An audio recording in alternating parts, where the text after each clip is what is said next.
हाय राम हाय राम हाय राम। हे प्रभु मेरे परिवार की रक्षा करना। तू ही है जो रक्षा कर सकता है मेरे परिवार की, मेरे बाल बच्चों की रक्षा करना। अरे अरे अरे भगवान रुको जरा, इतना क्यों चिंता करती हो तुम? अरे रहने दो, आप कुछ नहीं जानते। पूरे गांव में बोलबाला है कि वो चुनरी चुड़ैल कवारे लड़कों पे दौरे डालती है। आपका क्या है, आपको दिन भर दुकान पे रहना है, कवारा बेटा तो घर पे मेरा रहता है ना। अरे माँ, भैया की ऐसी शक्ल है कि कोई भूत तो क्या इंसान भी इनको चारे न डाले। इनके प्यार में पड़ना तो दूर की बात है। बस बस बस करो तुम दोनों, जाओ अपना जाके काम करो। हे प्रभु मेरे घर वाले को बचा ले, मेरे बच्चे को बचा ले। हे राम मेरे बबलू को बचा ले। उतने ही देर में उनका बेटा बबलू वहाँ अपनी माँ के पास आकर बैठता है। अरे बबलू सुन रहा है कि नहीं, आज के बाद शाम ढलते ही घर के बाहर पैर मत रखना। अरे अम्मा, तुम भी कितनी दकियानुसार बातें करती हो। ये सब बस उड़ती उड़ती अफवाह है। आज के जमाने में कौन भला इन बातों को विश्वास करता है। अरे भैया मान लो अगर ये अफवाह ना हुई और आपके सामने एक सुंदर सी चुड़ैल आ पहुंची जंगल में, तो आप क्या करोगे?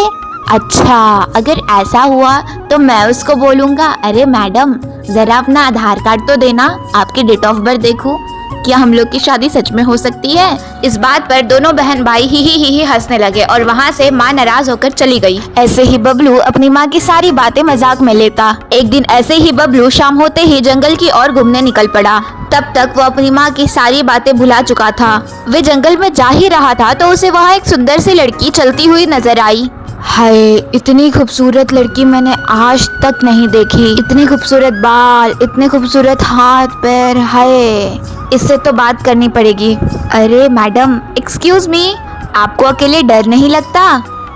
कैसा डर? अरे आप नहीं जानती हो क्या मैडम, इस गांव में एक चुड़ैल रहती है।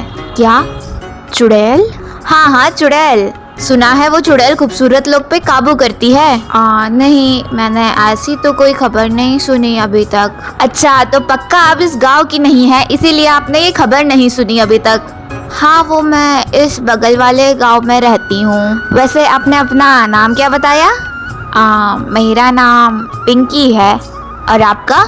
मेरा बबलू। वैसे मेरा असली नाम तो विशाल है, लेकिन यहाँ सब मुझे बबलू नाम से जानते हैं। अच्छा विशाल, वैसे बबलू अच्छा नाम है आपका।